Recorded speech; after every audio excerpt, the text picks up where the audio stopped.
መሬት ትንቀጠቀጣለች፣ ሰማዩም ጨልሟል። የሰው ልጅ ታሪክ በአንድ ቅጽበት ሊደመደም መሆኑን የሚያበስር እጅግ ዘግናኝ አቻ የሌለውና ከዓይነ ሕሊና በላይ የሆነ ግዙፍ የጥፋት ማሽን በሩቅ ምስራቅ ቆሟል። ይተራ የጦር መሳሪያ አይደለም። ይህ የዓለም መጨረሻ ነው። ዶንግፌንግ 41 ስሙ ብቻ የዓለምን ሀያላን ልብ በድንጋጤ የሚያቀዘቅዝ የሰው ልጅ በእጁ ከሰራቸው የጥፋት መሳሪያዎች ሁሉ እጅግ ዘግናኙና ወደር የለሹ የሞት መልእክተኛ ነው። የዚህን አውሬ ግዙፍነት በቃላት ለመግለጽ ይከብዳል። 80 ቶን የሚመዝነው የግዙፍ የብረት ዘንዶ ከመሬት ተነስቶ ወደ ሰማይ ሲምዘገዘግ የተፈጥሮ ሕግጋት ሁሉ የተጣሱ እስኪመስል ድረስ አስፈሪ ድምፅና እሳት ይተፋል። 80 ቶን ንጹህ የሞትና የእልቂት ክምችት በአይን ጥቅሻ ውስጥ አህጉራትን አቋርጦ ምድርን ወደ ገሃነም ለመቀየር የተዘጋጀው ዶንግፌንግ 41 ይህ ወደር የለሽ ግዙፍ አውሬ በዓለም ላይ ማንም ሀገር ምንም አይነት ኃይል የትኛውም አይነት የከፍተኛ ቴክኖሎጂ ጋሻ ሊያስቆም የማይችለው ፍጹም አሸናፊ ዶንግፌንግ 41 ሲተኮስ ጠላት የሚቀራው ብቸኛው አማራጭ መጸለይና የሞቱን ሰዓት መጠበቅ ብቻ ነው። ከየትኛውም የመከላከያ መዋቅር በላይ ሆኖ የተፈጠረ በሰማይ ላይ የሚጠብቀው ምንም አይነት መረብ ሊይዘው የማይችል የዓለማችን እጅግ ዘመናዊ የተባሉ የክትትል መዋቅሮች የዚህን አውሬ ፍጥነት መመዝገብ እንኳን እስኪሳናቸው ድረስ ከድምፅ ፍጥነት በብዙ ጥፍ በልጦ ሰማይን ሰንጥቆ ያልፋል። ከ12000 እስከ 15000 ኪሎ ሜትሮች ያላንዳች ላብ ያላንዳች እንቅፋት መብረር ይችላል። ይህ ማለት በምድር ላይ የትኛውም ማዕዘን፣ የትኛውም ጥልቅ ጉድጓድ፣ የትኛውም ተራራ ጫፍ ከዚህ መሳሪያ እይታ ውጭ መሆን አይችልም ማለት ነው። ዶንግፌንግ 41 በቻይና ምድር ሆኖ ሲነሳ በሌላኛው የዓለም ጫፍ ላይ ያለችው እጅግ ግዙፍ ከተማ በደቂቃዎች ውስጥ ወደ አመድነት እንደምትቀየር እየተረጋገጠ ነው። ርቀቱ ለዚህ መሳሪያ ምንም ትርጉም የለውም። ውቅያኖሶችን እንደ ትንሽ የውሃ ጠብታ አህጉራትን እንደ እርምጃ ዝላ ያሳንሱ የሚያይ አውዳሚ ማዕበል ነው። እጅግ የሚያስፈራውና የዓለምን መሪዎች እንቅልፍ የሚነሳው የዚህ መሳሪያ ሌላኛው አስደንጋጭ ባህሪ በውስጡ የተሸከመው የጥፋት ኃይል ነው። አንድ ዶንግፌንግ 41 መሳሪያ በአንድ ጊዜ እስከ 10 የሚደርሱ የኒውክሌር አረሮች አቅፎ ይጓዛል። ይህ ማለት አንድ ጊዜ ከተተኮሰ በኋላ ከዋክብትን በሚያስንቅ ከፍታ ላይ ሆኖ ሆዶን ይከፍትና 10 የተለያዩ የሞት ኃይሎችን ወደ 10 የተለያዩ አቅጣጫዎች ይልካል። እያንዳንዳቸው እነዚህ አሰራሮች የየራሳቸውን ኢላማ በልዩ ጥንቃቄና በማይስት ትክክለኛነት እየፈለጉ ይወርዳሉ። አስቦት አንድ መሳሪያ በአንድ ቅጽበት 10 ግዙፍ ከተሞችን ከነህዝቦቻቸው፣ ከነታሪካቸው፣ ከነቅርሶቻቸው ፈጽሞ ከምድረ ገጽ ሊያጠፋ ይችላል ማለት ነው። ማንም የትኛውም አረር ወዴት እንደሚሄድ ሊያውቅ አይችልም።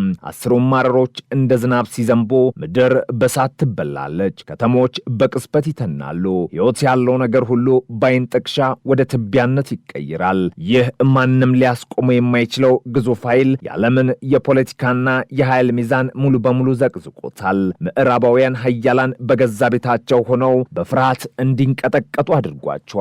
የፍርሃት ደግሞ በሌሎች የዓለም ክፍሎች ላሉና ለነጻነታቸው ለሚቆሙ ሀገራት ትልቅ የልብ ልብ ሰጥቷል። በዚህ የቻይና ግዙፍ አውሬ ጥላ ስር የዓለም ካርታ በአዲስ መልክ እየተሳለ ነው። በዚህ እጅግ አስፈሪ በሆነው የኃይል ሚዛን ሽግግር ውስጥ ኢራን ጎልታም ትወጣለች። በመካከለኛው ምስራቅ የራሷን ሉዓላዊነትና ኃይል ለማስከበር ለዘመናት ስትታገል የኖረችው ኢራን የዶንግፌንግ 41 መኖር የፈጠረውን የምዕራባውያን መሸበር በሚገባ ተረድተዋለች።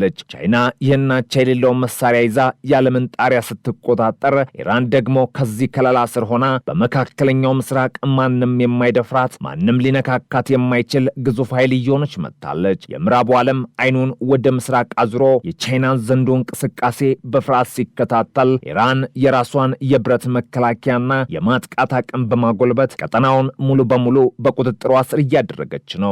የዶንግፌንግ 41 መኖር ምዕራባውያን በኢራን ላይ ነበራቸውን የዛቻ ፖለቲካ አምክኖታል። ምክንያቱም አሁን ዓለም ተቀይሯል።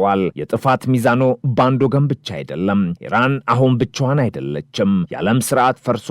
አዲሱ ስርዓት ደግሞ የሚመራው ማንም በማያስቆመው ማንም ሊቋቋመው በማይችለው ኃይል ነው። ኢራን ይህን ታላቅ የኃይል ሽግግር ተጠቅማ በምስራቁ ዓለም የጠበቀ ትስስር በመፍጠር ምዕራባውያንን በእጅጉ እያስጨነቀች ትገኛለች። የቻይናው ዶንግፌንግ 41 ሰማዩን ሲቆጣጠር፣ የኢራን ኃይል ደግሞ በመሬት ላይ አዲስ ታሪክ እየጻፈ ነው። የዚህ ግዙፍ ሚሳኤል መኖር ኢራንን ከመቼውም ጊዜ በላይ እንድትተማመን የራሷን ውሳኔ በድፍረት እንድትወስንና ጠላቶቿን ፊት ለፊት እንድትጋፈጥ አድርጓታል። ማንም ሀገር በኢራን ላይ ጥቃት ለመሰንዘር ሲያስብ ከበስተጀርባ ያለውን የዓለምን መጨረሻ ሊያመጣ የሚችለውን ይህን ግዙፍ የቻይና ኃይል ማሰብ ግድ ይለዋል። ወደ ዶንግፌንግ 41 ስንመለስ የመሳሪያ የተፈጠረው ጦርነት ለማሸነፍ አይደለም። የመሳሪያ የተፈጠረው ጦርነትን ለማጥፋት፣ ዓለምን ወደ ባዶነት ለመቀየር ነው።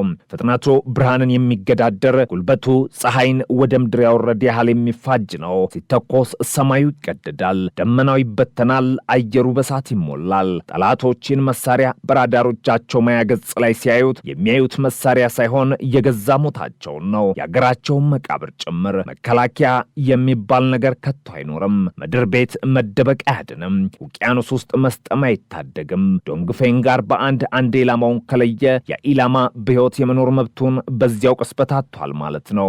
አስሮ የተከፋፈሉት አረሮች ወደ ምድር ሲመለሱ ከሰማይ ላይ እንደሚወድቁ 10 ትንንሽ ፀሐዮች ናቸው። የሚያስከትሉት ፍንዳታ የሰው ልጅ አይምሮ ሊገነዘበው ከሚችለው በላይ ነው። ተራሮች ይቀልጣሉ፣ ወንዞች ይደርቃሉ፣ የብረት ህንፃዎች እንደ ሰም ይንጠባጠባሉ። ፍንዳታው በሚፈጥረው እጅግ ግዙፍ ማዕበል ዙሪያው ያሉ ነገሮች ሁሉ እንደ ትቢያ ይበናሉ።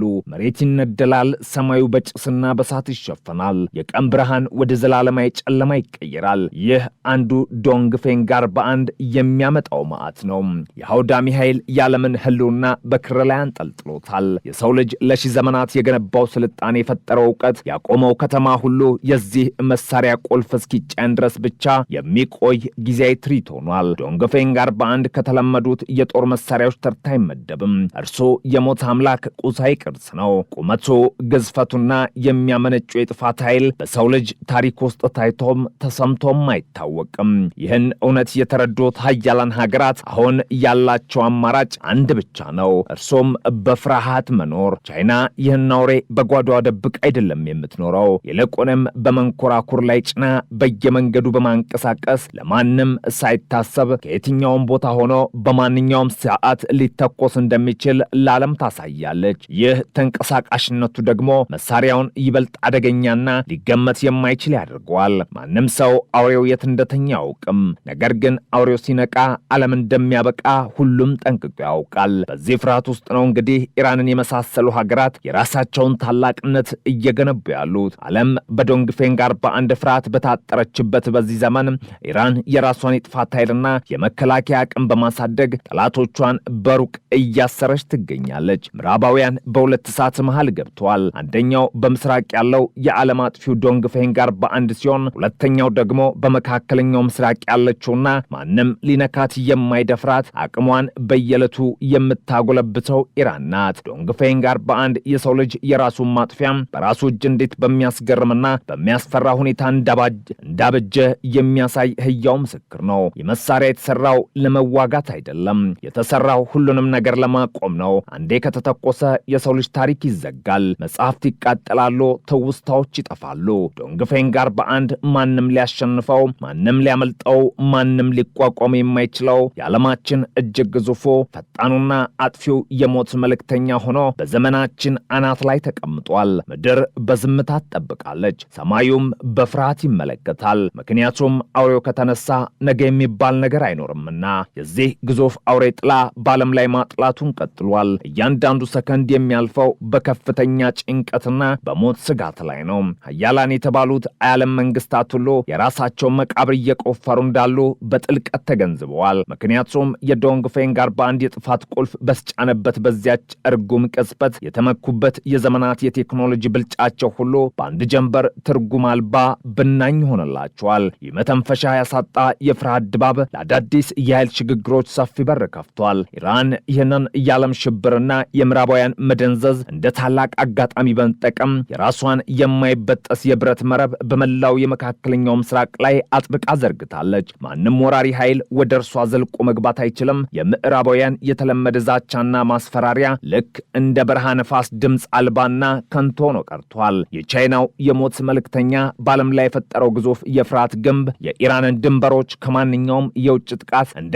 ትልቅ ጋሻ ጠብቋቸዋል። ዶንግፌንግ 41 ዝም ብሎ የቆመ ግዑዝ ብረት አይደለም። የሰው ልጅን ለማጥፋት የተዘጋጀ ሕይወት ያለው የጥፋት መንፈስ ነው። በማንኛውም ሰዓት በማይታወቅ ድብቅ ስፍራ ተነስቶ ምድርን ወደ ፍጹም የእሳት ባህርነት ለመቀየር በተጠንቀቅ ቆሟል። የሰው ልጅ በብዙ ሺህ ዘመናት ያከማቸው ሀብት፣ በላብ የገነባው ታሪክና ስልጣኔ ስልጣኔ ሁሉ በዚሁ ባንድ የጥፋት ማሽን ቁጥጥር ስር ሙሉ በሙሉ ወድቋል። ሰማዩ ይበልጥ እየጠቆረ የጥፋት ዘንዶ በሩቅ ምስራቅ ሆኖ መላውን ዓለም በከፍተኛ ዝምታና በፍርሃት እያርበደበደው ይገኛል። አሁን ዓለም በሕይወት የምትተነፍሰው ዶንግፌን ጋር በአንድ ዛሬን እንድትኖር ስለፈቀደላት ብቻ ነው።